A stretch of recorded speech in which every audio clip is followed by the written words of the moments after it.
ये आपका फिर से स्वागत है। मैं विवेक बिंद्रा, मोटिवेशनल स्पीकर और बिजनेस ट्रेनर, आज भगवत गीता पे एक और वीडियो लेके आया हूं। आप इतना डिमांड करते हैं गीता की वीडियोस की, तो आज का प्रश्न है अर्जुन का, तीसरे अध्याय का 36वां श्लोक, और उत्तर है कृष्ण का। माइंड कंट्रोल करना चाहते हैं अगर आप, तो ये वीडियो पूरा देखिएगा। इमोशंस कंट्रोल करना चाहते हैं, लाइफ में कोई गलती ना हो, कोई पाप कार्य ना करें, बड़े फोकस्ड रहें, रिजल्ट अचीव करें, इस वीडियो को जरूर देखिए। अर्जुन का प्रश्न समझिए पहले। अर्जुन तीसरे अध्याय के 36वें श्लोक में कहते हैं, अथा केना प्रयुक्तो यम पापम चरति पुरुष। ये कौन व्यक्ति मुझसे पाप करा रहा है कृष्ण?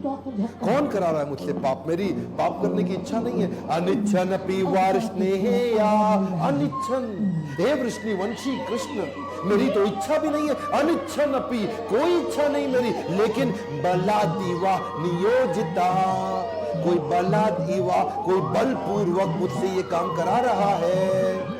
हे कृष्ण, मैं ये गलतियां क्यों कर बैठता हूं? मैं क्यों फोकस से डिस्ट्रैक्ट हो जाता हूं? क्यों मैं अपने गोल से डिस्ट्रैक्ट हो जाता हूं? ऐसा क्यों होता है कि मैं एब्जॉर्ब नहीं रह पाता? ऐसा क्यों होता है कि मेरा माइंड कंट्रोल में नहीं रहता? ऐसा क्यों होता है कि मैं इधर उधर भटकने लग जाता हूं? कृष्ण क्या कहते हैं 3.39, आवृतम ज्ञान में तेना ज्ञानिनो नित्य वैरिना। आवृतम ज्ञान में, आवृतम आवरण कर दिया है। आवरण, आवरण मतलब कवर। आवृतम ज्ञान में इतने आपके सारे ज्ञान को कवर कर दिया है। ज्ञानी नो नित्य वै, ये ज्ञानी व्यक्ति का नित्य वैरी, वैरी मतलब शत्रु। ज्ञानी नो नित्य वैरी ना काम रूपेण कौन्ते हे कौन्ते मतलब कुंती पुत्र। हे कुंती पुत्र, ये काम के रूप में आता है। लस्ट, लस्ट काम के रूप में। दुष्पुरेन अनलेन च, ये ऐसी अग्नि है। दुष्पुरेन अनल, अनल मतलब अग्नि। ये ऐसी अग्नि है, पूरे न दुष्पुरेन, ये पूरी नहीं होती, कभी बुझती नहीं, ऐसी आग है। ये जो लस्ट है, लस्ट, ये ऐसी आग है। तो लस्ट के कारण ही ये सारी डिस्ट्रैक्शन हो रही है। ये लस्ट होता क्या है?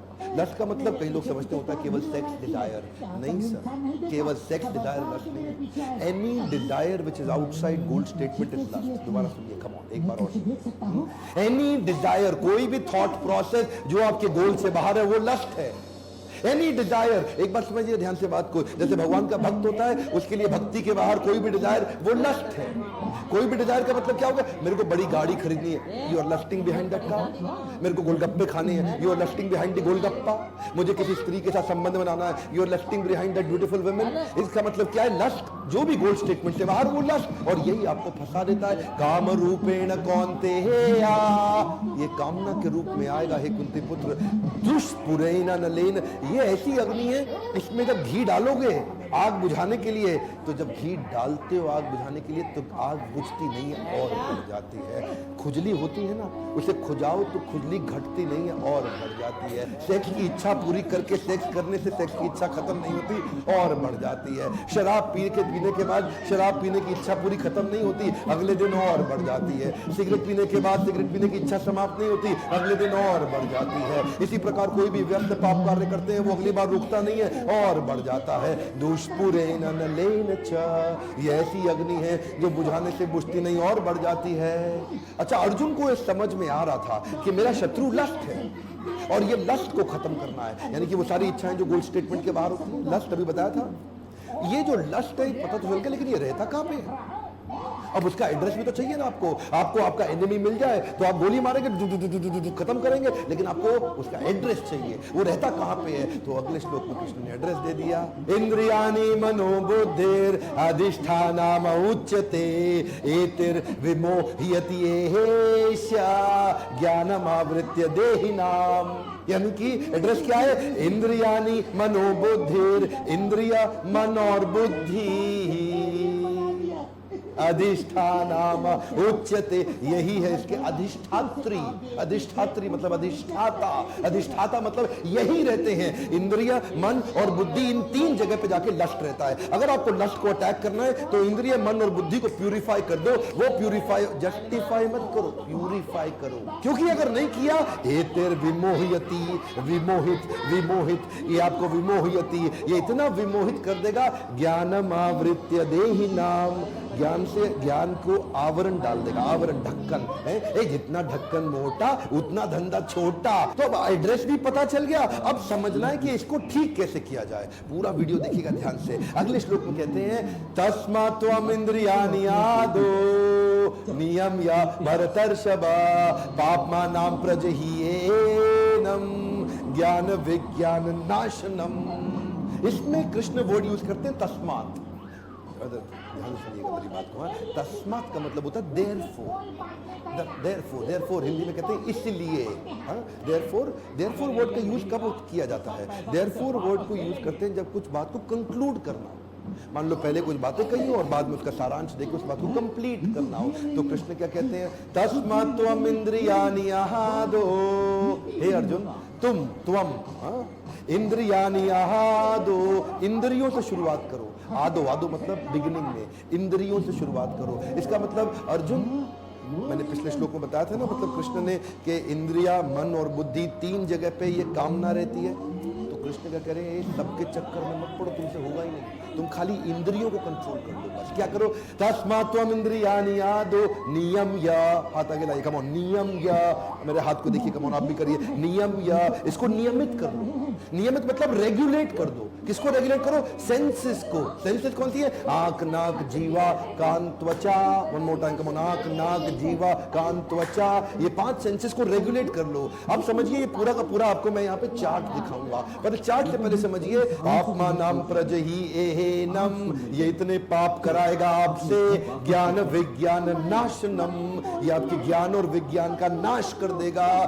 आदमी जो बर्बाद होता है ना, जो आदमी फोकस से हटता है, जो गोल से हटता है, उसका यही कारण है। आपका चैंटिंग क्या है, हियरिंग क्या है, रीडिंग क्या है, आप क्या सुनते हैं, किसके साथ उठते हैं, किसके साथ बैठते हैं, कौन सा मूवी देखते हैं, कौन सा म्यूजिक सुनते हैं, दोस्त कैसे हैं आपके, आप किताब कौन सी पढ़ते हैं, आप टेलीविजन पे प्रोग्राम कौन सा देखते हैं। जब तक आप अपनी इंद्रियों पे रेगुलेटर, पंखे के साथ में रेगुलेटर आता है, म्यूजिक सिस्टम के साथ में रेगुलेटर आता है, एफएम चैनल के साथ गाड़ी में आप उसको रेगुलेट करते हैं। जब भी आपके पास से रेगुलेटर हाथ से गया तो आपको बहुत तकलीफ आएगी। वो एयर कंडीशन जिसमें रेगुलेटर ही नहीं है वो दुख का कारण बन जाएगा। वो पंखा जिसमें रेगुलेटर ही नहीं है वो दुख का कारण बन जाएगा। वो गर्मी में अच्छा लगता था, सर्दी में आपको दुख देगा। आपके पास रेगुलेटर होना चाहिए। रेगुलेट किसको करना है? आंख, नाक, जीवा, कान, त्वचा।